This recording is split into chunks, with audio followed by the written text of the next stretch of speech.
Robot Lord Kitchener goes to the Christmas markets. Robot Lord Kitchener strode down the docking gantry of Orbital Station Ypres, greatcoat sweeping behind him like a banner in the stellar wind. Below, through the panoramic shield, the Christmas markets of New London on Mars glittered, a regimented grid of stalls, brass and steam facades, and holographic holly, all laid out with the tidy precision of a parade ground. "Efficient," he muttered, optical sensors narrowing. "If the Hun attempts mischief this Christmas, they will at least do it in straight lines."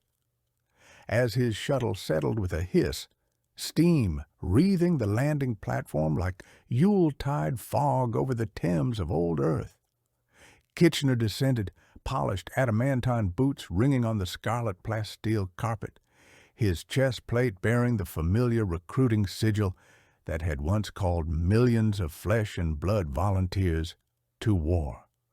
Your empire needs you.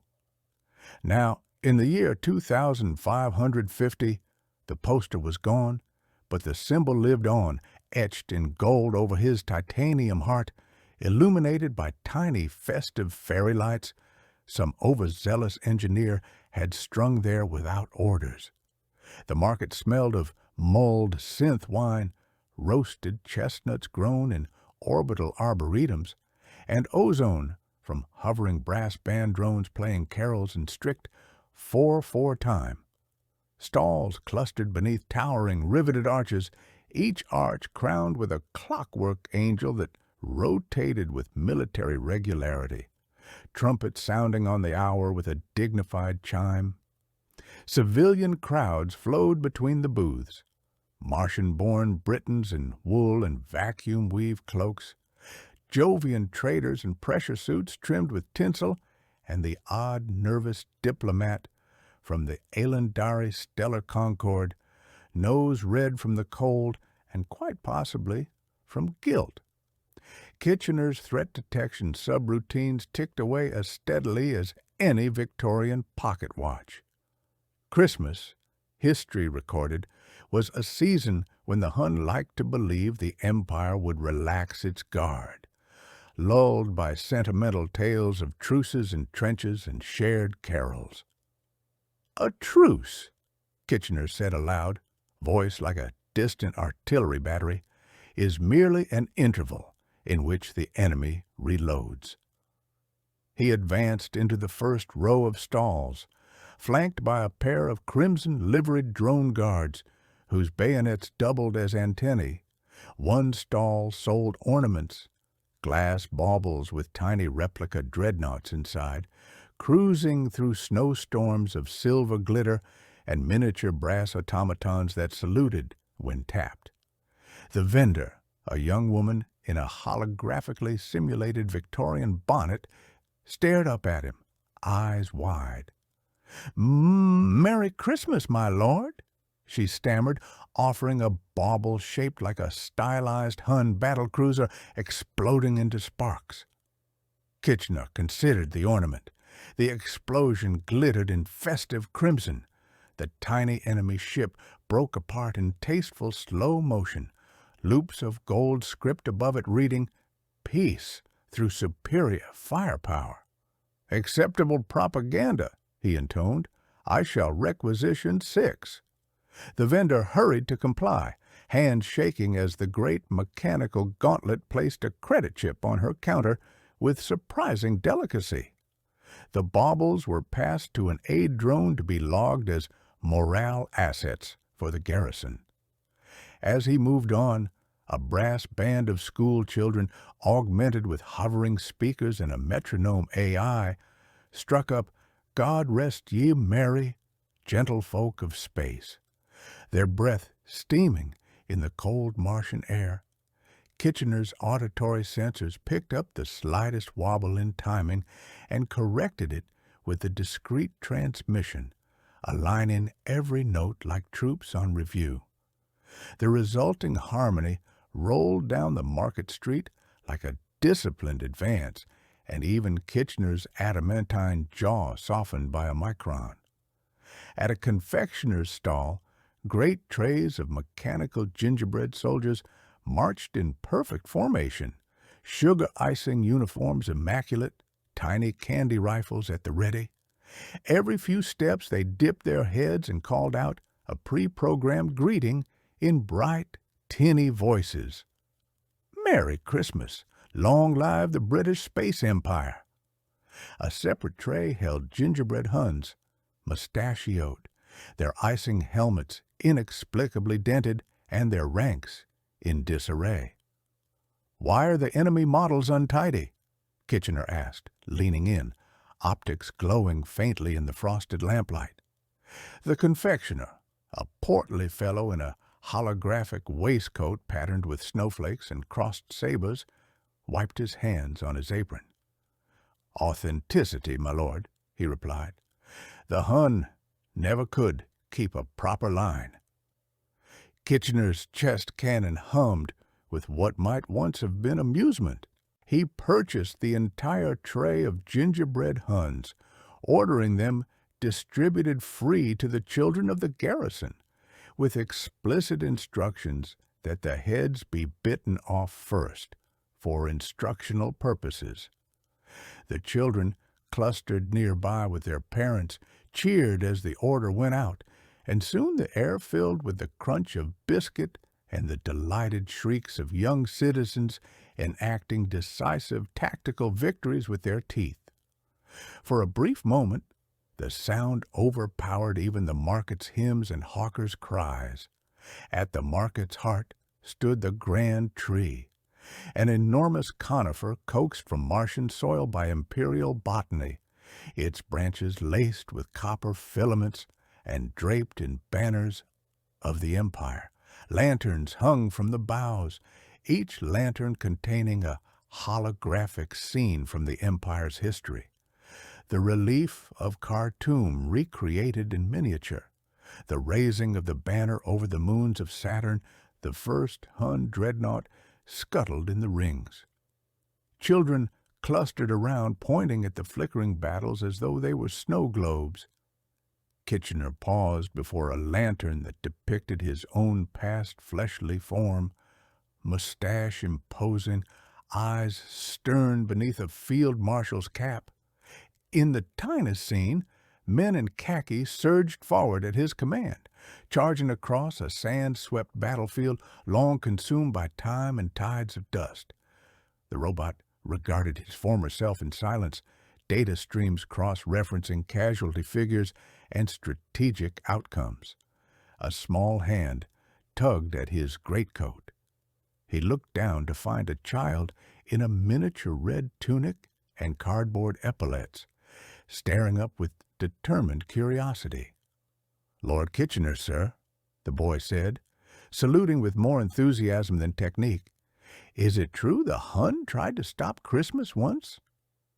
Kitchener's optics dimmed thoughtfully. There were, in his memory banks, innumerable attempts by the enemy to bomb, infiltrate, subvert, propagandize, and otherwise interfere with the Empire's winter rituals.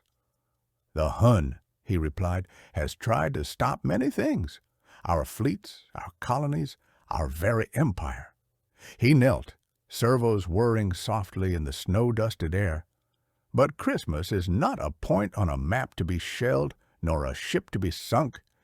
It is a rally in the heart, and the Hun has no answer to that." The boy frowned. "What's a rally?" he asked. "It is when you are wounded, cold, and outnumbered," Kitchener replied, "and still advance. It is when the darkness is longest, and you light lamps along every street. It is when you give your last blanket to a comrade, and yet sing louder than the enemy guns." Around them, the lamps of the market burned steadily against the Martian night. He rose as a snow flurry drifted down, each flake a tiny engineered crystal, designed to fall with picturesque Victorian charm. The flakes melted harmlessly on his armor, wicking away along capillary grooves, but he noted how the civilians lifted their faces to the artificial sky, smiling as though on old Earth under a natural winter. "Maintain observation," he transmitted silently to the orbiting gun platforms, "but reduce active targeting to minimal levels. Let them have their weather." A commotion broke out near the eastern avenue of stalls. A cluster of cloaked figures had overturned a cart of ornaments, shards of glass skittering across the cobbles like shrapnel. Market wardens in blue coats converged, but Kitchener was already moving, his stride precise and inhumanly swift. Potential Hun incursion! His internal systems flagged, deploying a halo of faint crackling shields around his chassis. The cloaked figures froze as his shadow fell over them. One dropped a sack. Baubles rolled free, each one bearing the insignia of the Elendari Stella conquered. "Identification," Kitchener demanded, his voice resonating through the frosty air. At once. The nearest figure pushed back her hood, a young woman with wide eyes and an embarrassed flush. "Sir, we're, part of the exchange delegation," she stammered. "They told us there would be decorative neutrality. We thought these—" She gestured to the baubles, each depicting a handshake between a British imperial lion and a stylized Hun eagle, "were some sort of joke." Kitchener's optics assessed the ornaments. The lion was larger by a tactically satisfying margin. The eagle's wings drooped ever so slightly. "They are propaganda," he said, "but subtle propaganda. One allows the enemy to appear in one's decorations to remind oneself how small they truly are." He stooped, enormous metal fingers plucking up a bauble that had not yet cracked, and placed it back on the vendor's stall. The exchange delegate looked at him uncertainly. "So, we are not under arrest?" she asked. "Not today," Kitchener replied. "Today is Christmas. The Empire extends even to mercy, within reason." He turned to the vendor. "See that a discount is applied to any Hun who admits their inferiority while purchasing these ornaments." As the disturbance faded, the band struck up a livelier tune, and the market's central clock chimed the hour in deep bronze notes. From a balcony above, a mechanical Father Christmas descended on concealed rails, his sack brimming with wrapped packages bearing the crest of the British Space Empire. Children surged forward, parents laughed. Drones recorded everything for the Imperial archives. Kitchener watched the scene, data streams labeling each face, each symbol, each song. In this time of tinsel and tactical leniency, citizens bought gifts instead of ammunition, drank spiced chocolate instead of ration broth, and exchanged promises of peace beneath sprigs of genetically refined mistletoe. Yet overhead, beyond the market's gaslight glow, the black of space lay as cold and deep as ever, patrolled by cruisers whose gun decks were wreathed in fairy lights but fully armed. He stepped toward the tree's base, where a plinth waited, bronze, polished, and empty. An official in ceremonial robes hurried up, breath misting in the air. "My lord, it would be an honor if you would do us the distinction of lighting the imperial star," she said. "The people would be heartened." Her eyes flicked nervously to the hovering news drones already framing the shot. Kitchener considered. Symbolism, history taught, was a weapon like any other, intangible, but sharp. "Very well," he said. "The Empire will demonstrate that even festivity can be disciplined." He mounted the steps with the solemn tread of a man or machine marching to the guns. Atop the tree, the unlit star of Albion waited, a faceted crystal engine, its inner workings silent. Kitchener lifted his right hand. From a concealed port, a single beam of coherent light lanced forth, Not the burning spear that could carve a dreadnought, but a measured, ceremonial spark. It struck the star, and in an instant, light cascaded down the branches. The market erupted in color. Lines of radiance ran along copper filaments, igniting lanterns and ornaments, turning each holographic battle into a scene of glowing triumph. Snowflakes caught the light and shimmered, each one a tiny prism. The band swelled. The crowd roared its approval. For one calibrated moment, the entire quarter of New London on Mars seemed to burn with a warmth that no reactor could manufacture. Kitchener stood before the tree, surrounded by cheers that rattled his frame as effectively as any bombardment. His sensors detected innumerable micro-variables, heart rates elevated with joy instead of fear, posture eased, eyes bright. These were not statistics of a battlefield, yet somewhere deep within his alloyed core, an echo of the old human heart he had once possessed recognized their value. "Citizens of the British Space Empire," he said, amplifying his voice across the market, "tonight you eat, drink, and make merriment beneath the guns of our fleets and the watchful optics of your defenders. You exchange gifts not because the Hun has grown less dangerous, but because your courage and discipline have made him less effective." The crowd hushed, listening. "You decorate trees, hang lights, and teach your children songs so that, in the darkest time of the year, the empire itself becomes a beacon. The Hun may send ships, whisper lies, or skulk in shadows, but he cannot extinguish a million lights lit by loyal hands." Kitchener raised his arm in a salute as crisp as a winter wind. "Celebrate boldly, love fiercely, and should the Hun come creeping round your chimneys, remember, your country still needs you." Laughter and applause rolled like distant thunder. Somewhere a child's voice piped up, "We'll bite their heads off like the biscuits." And a ripple of delighted agreement followed. The band pivoted into a triumphant march. Carol tempo quickened to the cadence of boots. As the evening deepened, Kitchener walked once more among the stalls, now more guardian than inspector. He allowed a toddler to hang a tiny ornament from one of the rivets on his greatcoat, a glass star with the words "Merry Xmas, Lord K," clumsily painted in gold. He paused by the confectioner, where only crumbs and a few disgruntled gingerbread Hun torsos remained, and authorized an extra ration of hot chocolate for every child present.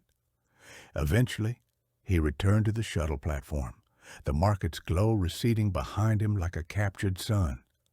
His internal clocks marked the passing of hours, his tactical maps updated patrol routes, his comms channel hummed with secure, routine reports. Yet overlaying it all was the memory of lamplight on smiling faces and the sound of children marching in time to carols. As the shuttle rose, Kitchener looked down upon the Christmas markets of New London on Mars, their streets a lattice of gold against the red dust. "The Hun will not have this," he said quietly, to no one and to the entire empire at once. "Not while a single circuit in this chassis still functions." And in the cold watch that followed, as the stars wheeled indifferent and eternal, the British Space Empire kept Christmas, and its enemies, for one more night, kept their distance.